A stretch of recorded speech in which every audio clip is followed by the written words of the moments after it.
परमेश्वर की हज़ूरी विच बैठे सारे भैन भरावां नूं प्यार भरी जय मसीह दी। अज आपां सवेर दे समय विच परमेश्वर की हज़ूरी विच इकट्ठे होए हां। आओ अज दे सुंदर समय दे लई परमेश्वर जी दा धन्नवाद करदे होए प्रार्थना करिए। Hallelujah hallelujah hallelujah. धन्नवाद धन्नवाद धन्नवाद पिता परमेश्वर। प्रभु यीशु मसीह नाम असीं तुहाडा धन्नवाद करदे हां। तुहाडा शुकर करदे मेरे प्रभु जी कि तुसीं सानूं अज दा दिन दित्ता मेरे पिता। जीवतां धरती उत्ते जीवित रखिया मेरे प्रभु जी। अनमोल सासां दी पूंजी बख्शी है मेरे पिता। तुसीं सानूं लंबी उम्र और तंदुरुस्ती नाल ब्लैस कीता मेरे प्रभु जी। तुहाडा धन्नवाद करदे हां। तुहाडा शुकर करदे हां मेरे पिता कि रात भर तुसीं सानूं संभाल के रखिया। मिठी प्यारी नींद दित्ती मेरे प्रभु जी और अज दा सुंदर समा तुसीं सानूं दित्ता। तुहाडा धन्नवाद करदे हां पिता। असीं अपने दिन दी शुरुआत तुहाडे पवित्र वचन दे नाल करन जा रहे मेरे प्रभु जी। साडी मदद करो मेरे पिता ताकि तुहाडा दित्ता होया अज दा पवित्र वचन साडे हिरदियां दे अंदर जमा हो जावे और साडे लई आशीष ते बरकत दा कारण बने। प्रभु असीं तुहाडी हज़ूरी विच वाधे और तरक्की करदे जाइए। असीं ये मंगदे साडे प्रभु यीशु मसीह जी दे नाम विच आमीन। जिद्दां आपां कल दे समय विच सारिਆਂ ने जाणिया कि प्रभु जी ने किद्दां अपने पिता दी आग्या नूं पूरा कीता और उन्हां सारियां भविष्यवाणियां नूं जो उन्हां दे बारे कीतियां गईयां सी। पर कल दे दिन विचों ही कुछ पल सीगे ਜਿਹੜੇ ਆਪਾਂ ਕੱਲ੍ਹ ਐਕਸਪਲੇਨ ਨਹੀਂ ਕਰ ਪਾਏ, ਉਹਨਾਂ ਬਾਰੇ ਅੱਜ ਆਪਾਂ ਜਾਣਾਂਗੇ ਔਰ ਉਹ ਵਚਨ ਕੁਛ ਅੱਜ ਦੇ ਦਿਨ ਨਾਲ ਰਿਲੇਟਡ ਵੀ ਹੈਗੇ ਆ ਅਤੇ ਆਪਾਂ ਦੇਖਾਂਗੇ ਅੱਜ ਉਹ ਵਚਨ ਵਿੱਚੋਂ ਯੋਹੰਨਾ 19 ਉਹਦੀ 31 ਔਰ 32 ਆਇਤ ਨੂੰ ਆਪਾਂ ਪੜ੍ਹਾਂਗੇ। ਤਾਂ ਯਹੂਦੀਆਂ ਨੇ ਇਸ ਲਈ ਜੋ ਉਹ ਤਿਆਰੀ ਦਾ ਦਿਨ ਸੀ ਪਿਲਾਤੁਸ ਅੱਗੇ ਬੇਨਤੀ ਕੀਤੀ ਭਈ ਉਹਨਾਂ ਦੀਆਂ ਲੱਤਾਂ ਤੋੜੀਆਂ ਜਾਣ ਅਤੇ ਉਹ ਉਤਾਰੇ ਜਾਣ ਤਾਂ ਜੋ ਲੋਥਾਂ ਸਬਤ ਦੇ ਦਿਨ ਸਲੀਬ ਉੱਤੇ ਨਾ ਰਹਿਣ, ਕਿਉਂ ਜੋ ਉਸ ਸਬਤ ਦਾ ਦਿਨ ਇੱਕ ਵੱਡਾ ਦਿਨ ਸੀ। ਤਦ ਸਿਪਾਹੀਆਂ ਨੇ ਆਣ ਕੇ ਪਹਿਲੇ ਦੀਆਂ ਲੱਤਾਂ ਤੋੜੀਆਂ ਔਰ ਪਿਛਲੇ ਦੀਆਂ ਵੀ ਅਤੇ ਜਿਹੜਾ ਉਹਦੇ ਨਾਲ ਸਲੀਬ 'ਤੇ ਚੜ੍ਹਿਆ ਹੋਇਆ ਸੀ। ਹਾਲੇਲੂਇਆ। ਕੀ ਸੀ ਤਿਆਰੀ ਦਾ ਦਿਨ ਕਿਹੜਾ ਹੁੰਦਾ? ਸ਼ੁੱਕਰਵਾਰ ਦਾ ਦਿਨ ਨੂੰ ਸ਼ਾਮ ਨੂੰ ਤਿਆਰੀ ਦਾ ਦਿਨ ਕਹਿੰਦੇ ਔਰ ਸਬਤ ਦਾ ਦਿਨ ਕਿਹਨੂੰ? ਸ਼ਨੀਵਾਰ ਦੇ ਦਿਨ ਨੂੰ ਬੋਲਿਆ ਜਾਂਦਾ। ਔਰ ਸਬਤ ਦੇ ਦਿਨ ਵਿੱਚ ਉਹਨਾਂ ਦੇ ਕੋਈ ਰੂਲ ਸੀਗਾ ਉਸ ਟਾਈਮ ਦੇ ਵਿੱਚ ਕਿ ਲਾਸ਼ਾਂ ਹੁੰਦੀਆਂ ਜਾਂ ਜਿਹੜੇ ਪਾਪੀ ਲੋਕ ਹੁੰਦੇ ਆ ਉਹ ਉਸ ਦਿਨ ਸਲੀਬ 'ਤੇ ਨਹੀਂ ਹੁੰਦੇ ਔਰ ਉਹਨਾਂ ਨੂੰ ਕੀ ਲਾਹ ਦਿੱਤਾ ਜਾਂਦਾ, ਕੋਈ ਜ਼ਖਮ ਦੇ ਕੇ ਜਾਂ ਕਿਸੇ ਤਰੀਕੇ ਨਾਲ ਉਹਨਾਂ ਨੂੰ ਥੋੜ੍ਹਾ ਬਹੁਤ ਸਜ਼ਾ ਦੇ ਕੇ ਉਤਾਰ ਦਿੱਤਾ ਜਾਂਦਾ ਸਬਤ ਦੇ ਦਿਨ ਵਾਲੇ ਦਿਨ। ਅਤੇ ਉਹਨਾਂ ਨੇ ਕੀ ਕਿਹਾ ਕਿ ਸਬਤ ਦੇ ਦਿਨ ਵਾਲੇ ਦਿਨ ਅਸੀਂ ਨਹੀਂ ਚਾਹੁੰਦੇ ਕਿ ਅਸੀਂ ਪਰਮੇਸ਼ਰ ਦੇ ਅੱਗੇ ਗੁਨਹਗਾਰ ਹੋਈਏ ਕਿਉਂਕਿ ਸਬਤ ਦਾ ਦਿਨ ਬਹੁਤ ਪਵਿੱਤਰ ਦਿਨ ਮੰਨਿਆ ਜਾਂਦਾ ਸੀ। ਅਤੇ ਉਹਨਾਂ ਨੇ ਕਿਹਾ ਵੀ ਉਹਨਾਂ ਨੂੰ ਲੱਤਾਂ ਤੋੜ ਕੇ ਨੀਚੇ ਉਤਾਰ ਦਿਓ ਸਲੀਬ ਤੋਂ। ਅਤੇ ਜਦ ਜਿਹੜੇ ਪ੍ਰਭੂ ਜੀ ਦੇ ਨਾਲ ਦੋ ਡਾਕੂ ਸੀਗੇ ਉਹਨਾਂ ਵਿੱਚ ਉਹਨਾਂ ਨੇ ਪਹਿਲੇ ਦੀਆਂ ਲੱਤਾਂ ਤੋੜੀਆਂ ਔਰ ਦੂਸਰੇ ਦੀਆਂ ਲੱਤਾਂ ਤੋੜ ਦਿੱਤੀਆਂ। ਅਤੇ ਫਿਰ ਆਪਾਂ ਨੈਕਸਟ ਵਚਨ 'ਚ ਦੇਖਾਂਗੇ ਫਿਰ ਕੀ ਹੋਇਆ। ਯੋਹੰਨਾ 19 ਉਹਦੀ 33 ਔਰ 34 ਆਇਤ ਨੂੰ ਪੜ੍ਹਾਂਗੇ ਆਪਾਂ। ਪਰ ਯਿਸੂ ਦੇ ਕੋਲ ਆਣ ਕੇ ਉਹਨਾਂ ਵੇਖਿਆ ਕਿ ਉਹ ਮਰ ਚੁੱਕਿਆ ਹੈ ਤਾਂ ਉਹਦੀਆਂ ਲੱਤਾਂ ਨਾ ਤੋੜੀਆਂ। ਪਰ ਸਿਪਾਹੀਆਂ ਵਿੱਚੋਂ ਇੱਕ ਨੇ ਵਰਸ਼ੀ ਨਾਲ ਉਹਦੀ ਵੱਖੀ ਵਿੰਨੀ ਅਤੇ ਉਵੇਂ ਹੀ ਲਹੂ ਅਤੇ ਪਾਣੀ ਨਿਕਲਿਆ। ਹਾਲੇਲੂਇਆ। ਲੱਤਾਂ ਤੋੜਨ ਲੱਗੇ ਸੀ ਉਹ ਪ੍ਰਭੂ ਜੀ ਦੀਆਂ, ਪਰ ਜਦ ਉਹਨਾਂ ਨੇ ਵੇਖਿਆ ਕਿ ਉਹ ਮਰ ਚੁੱਕੇ ਆ ਅਤੇ ਫਿਰ ਉਹਨਾਂ ਨੇ ਲੱਤਾਂ ਨਾ ਤੋੜੀਆਂ। ਪਰ ਉਹਨਾਂ ਨੂੰ ਇਹ ਲੱਗਦਾ ਹੈ ਕਿ ਸ਼ਾਇਦ ਉਹਨਾਂ ਨੇ ਮਰ ਚੁੱਕੇ ਵੇਖ ਕੇ ਉਹਦੀਆਂ ਲੱਤਾਂ ਨਹੀਂ ਤੋੜੀਆਂ, ਪਰ ਇੱਦਾਂ ਨਹੀਂ ਹੋਇਆ। ਇਹ ਇਸ ਲਈ ਹੋਇਆ ਕਿਉਂਕਿ ਇਹ ਵੀ ਇੱਕ ਭਵਿੱਖਬਾਣੀ ਸੀਗੀ ਜਿਹੜੀ ਪ੍ਰਭੂ ਜੀ ਬਾਰੇ ਹੋਈ ਸੀ। ਉਹ ਭਵਿੱਖਬਾਣੀ ਆਪਾਂ ਨੈਕਸਟ ਵਚਨ 'ਚ ਦੇਖਾਂਗੇ। ਪਰ ਹੁਣ ਆਪਾਂ ਦੇਖਦੇ ਹਾਂ ਸਿਪਾਹੀਆਂ ਵਿੱਚੋਂ ਇੱਕ ਨੇ ਬਰਸ਼ੀ ਨਾਲ ਉਹਦੀ ਵੱਖੀ ਵਿੰਨੀ ਅਤੇ ਉਵੇਂ ਹੀ ਲਹੂ ਅਤੇ ਪਾਣੀ ਨਿਕਲ ਆਇਆ। ਜਿਹੜਾ ਲਹੂ ਸੀ ਪਰਮੇਸ਼ਰ ਜੀ ਦਾ ਉਹ ਉਦੋਂ ਵਹਿਆ ਕਿਉਂਕਿ ਆਪਾਂ ਗੱਲਾਂ ਕਾਫੀ ਵਾਰੀ ਪੜ੍ਹੀਆਂ ਵਚਨ 'ਚ ਕਿ ਉਹਦਾ ਲਹੂ ਵਹਾਇਆ ਗਿਆ। ਨੈਕਸਟ ਆਪਾਂ ਵਚਨ 'ਚ ਦੇਖਾਂਗੇ ਕਿ ਪ੍ਰਭੂ ਜੀ ਦੀਆਂ ਲੱਤਾਂ ਕਿਉਂ ਨਹੀਂ ਤੋੜੀਆਂ ਗਈਆਂ ਉਹ ਦੇਖਾਂਗੇ ਆਪਾਂ। ਯੋਹੰਨਾ 19 ਉਹਦੀ 36 ਅਤੇ 37 ਆਇਤ ਨੂੰ ਪੜ੍ਹਾਂਗੇ ਆਪਾਂ। ਕਿਉਂਕਿ ਇਹ ਗੱਲਾਂ ਇਸ ਲਈ ਹੋਈਆਂ ਜੋ ਇਹ ਲਿਖਤਾਂ ਪੂਰੀਆਂ ਹੋਵੇ ਭਈ ਉਹਦੀ ਕੋਈ ਹੱਡੀ ਤੋੜੀ ਨਾ ਜਾਵੇਗੀ। ਅਤੇ ਫਿਰ ਇਹ ਦੂਜੀ ਲਿਖਤ ਹੈ ਕਿ ਜਿਸ ਨੂੰ ਉਹਨੇ ਵਿੰਨਿਆ ਹੈ ਉਹ ਉਸ ਉੱਤੇ ਨਿਗਾਹ ਕਰਨਗੇ। ਹਾਲੇਲੂਇਆ।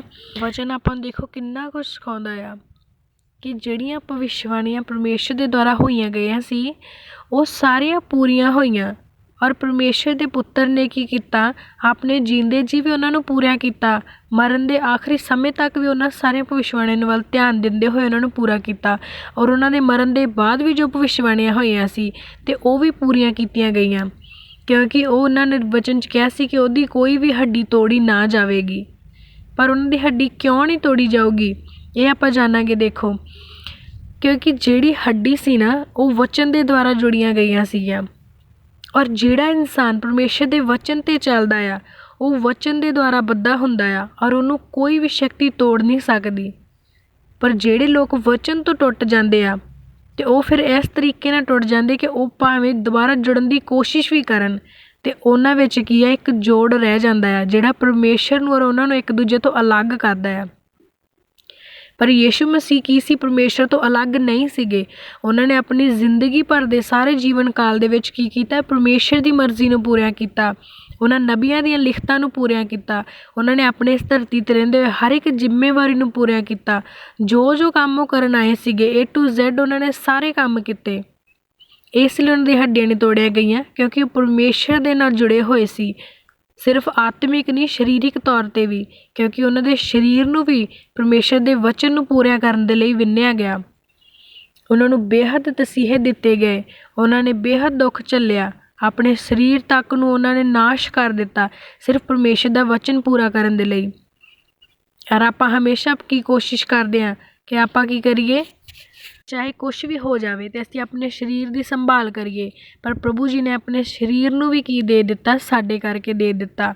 ਉਹਨਾਂ ਨੇ ਆਪਣੇ ਸਰੀਰ ਦੇ ਉੱਤੇ ਇੰਨੀਆਂ ਚੋਟਾਂ ਖਾਧੀਆਂ, ਇੰਨਾ ਉਹਨਾਂ ਨੂੰ ਮਾਰਿਆ ਗਿਆ ਔਰ ਉਹਨਾਂ ਦੇ ਕਿੱਲ ਠੋਕੇ ਗਏ। ਉਹਨਾਂ ਨੇ ਆਪਣੇ ਸਰੀਰ ਵੀ ਪਰਮੇਸ਼ਰ ਲਈ ਦੇ ਦਿੱਤਾ। ਉਹਨਾਂ ਨੇ ਹੱਡੀਆਂ ਵੀ ਪ੍ਰਭੂ ਨੂੰ ਦੇ ਦਿੱਤੀਆਂ ਔਰ ਇਸ ਲਈ ਵਚਨ ਦੇ ਦੁਆਰਾ ਜਿਹੜੀਆਂ ਹੱਡੀਆਂ ਜੁੜੀਆਂ ਹੋਈਆਂ ਸੀ ਉਹ ਟੁੱਟ ਨਾ ਪਾਈਆਂ। ਆਪਾਂ ਨੂੰ ਵੀ ਚਾਹੀਦਾ ਆ ਕਿ ਆਪਾਂ ਪ੍ਰਭੂ ਯੀਸ਼ੂ ਮਸੀਹ ਜੀ ਦੀ ਤਰ੍ਹਾਂ ਪਵਿੱਤਰ ਵਚਨ ਦੇ ਨਾਲ ਜੁੜ ਜਾਈਏ ਤਾਂ ਕਿ ਸਾਡੇ ਅੰਤ ਦੇ ਸਮੇਂ ਵਿੱਚ ਤਾਂ ਕੀ, ਸਾਡੇ ਜੀਵਨ ਕਾਲ ਦੇ ਵਿੱਚ ਵੀ ਸਾਡੀ ਕੋਈ ਵੀ ਹੱਡੀ ਤੋੜੀ ਨਾ ਜਾਵੇ, ਕਿਉਂਕਿ ਸਾਡੇ ਹੱਡੀਆਂ ਦੇ ਅੰਦਰ ਵਚਨ ਰਚ ਜਾਵੇ। ਸਾਡੇ ਸਰੀਰ ਦੇ ਅੰਦਰ ਪਰਮੇਸ਼ਰ ਦੇ ਪਾਕ ਵਚਨ ਵਹਿਣ। ਸਾਨੂੰ ਕਦੇ ਸਰੀਰ ਵਿੱਚ ਕੋਈ ਕਮਜ਼ੋਰੀ, ਕੋਈ ਬਿਮਾਰੀ, ਕੋਈ ਕਮੀ ਨਾ ਹੋਵੇ। ਸਾਡੇ ਹਰ ਇੱਕ ਕਮੀ ਨੂੰ ਮੇਰੇ ਪਿਤਾ ਦਾ ਲਹੂ ਪੂਰਾ ਕਰੇ। ਉਹਨਾਂ ਦਾ ਉਹ ਪਾਕ ਲਹੂ ਜੋ ਸਾਡੇ ਕਰਕੇ ਵਹਾਇਆ ਗਿਆ ਉਹ ਸਾਡੇ ਅੰਦਰ ਵਹੇ, ਕਿਉਂਕਿ ਉਹ ਵਚਨ ਨਾਲ ਭਰਿਆ ਹੋਇਆ ਲਹੂ ਸੀ। ਔਰ ਇੱਕ ਵਚਨ ਜਿੱਥੇ ਹੁੰਦਾ ਆ ਉੱਥੇ ਜੀਵਨ ਹੁੰਦਾ ਆ। ਪਰਮੇਸ਼ਰ ਨੇ ਆਪਾਂ ਨੂੰ ਜੀਵਨ ਦਿੱਤਾ ਆ, ਪਰ ਇਹ ਜੀਵਨ ਆਪਾਂ ਨੂੰ ਇਸ ਲਈ ਦਿੱਤਾ ਤਾਂ ਕਿ ਆਪਾਂ ਸਵਰਗ ਰਾਜ ਦੇ ਲਈ ਧਨ ਇਕੱਠਾ ਕਰ ਸਕੀਏ, ਸਵਰਗ ਰਾਜ ਦੇ ਵਿੱਚ ਬੈਠਣ ਦੇ ਲਾਇਕ ਹੋ ਜਾਈਏ। ਤਾਂ ਆਓ ਅੱਜ ਆਪਾਂ ਇਹਨਾਂ ਸਾਰੇ ਵਚਨਾਂ ਨੂੰ ਆਪਣੇ ਅੱਖਾਂ ਸਾਹਮਣੇ ਰੱਖਦੇ ਹੋਏ ਪਰਮੇਸ਼ਰ ਦੀ ਹਜ਼ੂਰੀ ਵਿੱਚ ਪ੍ਰਾਰਥਨਾ ਕਰਾਂਗੇ। ਆਪਾਂ ਆਪਣੀ ਅੱਖਾਂ ਨੂੰ ਬੰਦ ਕਰਾਂਗੇ, ਹੱਥਾਂ ਨੂੰ ਸਵਰਗਾਂ ਵੱਲ ਉਠਾਵਾਂਗੇ ਤੇ ਪਰਮੇਸ਼ਰ ਦੇ ਦਾਸ ਸਾਡੇ ਲਈ ਪ੍ਰਾਰਥਨਾ ਕਰਨਗੇ। Hallelujah hallelujah hallelujah hallelujah hallelujah hallelujah hallelujah hallelujah hallelujah. ਪਿਤਾ ਜੀ ਤੁਹਾਡਾ ਧੰਨਵਾਦ ਧੰਨਵਾਦ ਧੰਨਵਾਦ ਧੰਨਵਾਦ ਧੰਨਵਾਦ ਪਿਤਾ, ਤੁਹਾਡਾ ਧੰਨਵਾਦ ਕਰਦਾ ਪਿਤਾ। ਤੂੰ ਮਹਾਨ ਪਰਮੇਸ਼ਰ ਆ ਪ੍ਰਭੂ, ਤੂੰ ਜਿਉਂਦਾ ਪਰਮੇਸ਼ਰ ਆ ਪਿਤਾ ਪਰਮੇਸ਼ਰ, ਸੱਚਮੁੱਚ ਪਿਤਾ ਪਰਮੇਸ਼ਰ। ਅਸੀਂ ਪਾਪੀ ਨਿਕੰਮੇ ਨਲਾਇਕ ਪਿਤਾ ਪਰਮੇਸ਼ਰ, ਸਾਡੇ ਪਾਪੀਆਂ ਦੇ ਲਈ ਪਿਤਾ ਪਰਮੇਸ਼ਰ ਤੁਸੀਂ ਇਸ ਸੰਸਾਰ ਦੇ ਵਿੱਚ ਆਏ ਔਰ ਆਪਣਾ ਪਵਿੱਤਰ ਲਹੂ ਵਹਾ ਕੇ ਪਿਤਾ ਪਰਮੇਸ਼ਰ ਸਾਨੂੰ ਮੁੱਲ ਲੈ ਲਿਆ ਪਿਤਾ ਪਰਮੇਸ਼ਰ। ਔਰ ਤੁਹਾਡੇ ਲਹੂ ਵਹਾਉਣ ਦੇ ਨਾਲ ਪਿਤਾ ਪਰਮੇਸ਼ਰ ਅਸੀਂ ਆਜ਼ਾਦ ਹੋ ਗਏ, ਅਸੀਂ ਨਿਰੋਏ ਹੋ ਗਿਆ ਪਿਤਾ ਪਰਮੇਸ਼ਰ। ਤੁਹਾਡੇ ਕੋੜੇ ਖਾਣ ਦੇ ਦੁਆਰਾ ਪਿਤਾ ਪਰਮੇਸ਼ਰ ਸ਼ੁੱਧ ਕੀਤੇ ਗਏ ਪਿਤਾ। ਔਰ ਤੁਹਾਡਾ ਕੰਡਿਆਂ ਦਾ ਤਾਜ ਪਿਤਾ ਜੋ ਤੁਸੀਂ ਆਪਣੇ ਸਿਰ ਦੇ ਉੱਤੇ ਰਖਵਾਇਆ ਪਿਤਾ ਜੀ, ਉਸ ਤਾਜ ਦੇ ਦੁਆਰਾ ਪਿਤਾ ਪਰਮੇਸ਼ਰ ਅਸੀਂ ਆਸ਼ੀਸ਼ ਤੇ ਬਰਕਤਾਂ, ਹਰ ਪ੍ਰਕਾਰ ਦੀਆਂ ਸਮੱਸਿਆਵਾਂ ਤੋਂ ਬਾਹਰ ਕੀਤੇ ਗਏ ਆ ਪਿਤਾ ਪਰਮੇਸ਼ਰ। ਮੇਰੇ ਮਹਾਨ ਪਿਤਾ ਪਰਮੇਸ਼ਰ, ਮੈਂ ਪ੍ਰਾਰਥਨਾ ਕਰਦਾ ਪਿਤਾ ਆਉਣ ਵਾਲੇ ਸਮੇਂ ਦੇ ਵਿੱਚ ਪਿਤਾ ਪਰਮੇਸ਼ਰ ਤੁਸੀਂ ਸਾਡੀਆਂ ਜ਼ਿੰਦਗੀਆਂ ਦੇ ਵਿੱਚ ਜਨਮ ਲਓ ਪਿਤਾ ਪਰਮੇਸ਼ਰ। ਔਰ ਅੱਜ ਦੇ ਇਸ ਸਲੀਬ ਦੇ ਦੁਆਰਾ ਪਿਤਾ ਪਰਮੇਸ਼ਰ ਔਰ ਤੁਹਾਡੀ ਮ੍ਰਿਤੂ ਦੇ ਦੁਆਰਾ ਪਿਤਾ ਅਸੀਂ ਆਪਣੇ ਅਪਰਾਧਾਂ ਨੂੰ, ਆਪਣੇ ਪਾਪਾਂ ਨੂੰ ਇਸ ਕਰੂਸ ਦੇ ਥੱਲੇ ਦਫਨ ਕਰ ਦਈਏ ਪਿਤਾ ਪਰਮੇਸ਼ਰ। ਔਰ ਪਿਤਾ ਪਰਮੇਸ਼ਰ ਤੁਸੀਂ ਇੱਕ ਸਾਮਰਥ ਦੇ ਦੁਆਰਾ ਪਿਤਾ ਪਰਮੇਸ਼ਰ ਸਾਡੀਆਂ ਜ਼ਿੰਦਗੀਆਂ ਦੇ ਵਿੱਚ ਪਿਤਾ ਨਵੇਂ ਸਿਰ ਤੋਂ ਜਨਮ ਲਓ ਪਿਤਾ। ਔਰ ਅਸੀਂ ਜਾਣ ਲਈਏ ਪਿਤਾ ਤੂੰ ਸੱਚਮੁੱਚ ਸਾਡਾ ਜਿਉਂਦਾ ਪਰਮੇਸ਼ਰ ਆ। ਅਸੀਂ ਪਾਪੀ ਨਿਕੰਮਿਆਂ ਨਲਾਇਕ ਆ ਪਿਤਾ ਪਰਮੇਸ਼ਰ, ਤੁਹਾਡੇ ਸਾਹਮਣੇ ਖਲੋਣ ਦੇ ਲਾਇਕ ਨਹੀਂ ਸੀ ਪਿਤਾ। ਤੁਹਾਡਾ ਧੰਨਵਾਦ ਹੋਵੇ ਪਿਤਾ ਕਿ ਤੂੰ ਆਪਣੇ ਨਾਮ ਦੀ ਮਹਿਮਾ ਕਰਨ ਵਾਲੇ ਬਣਾਇਆ ਪਿਤਾ ਜੀ।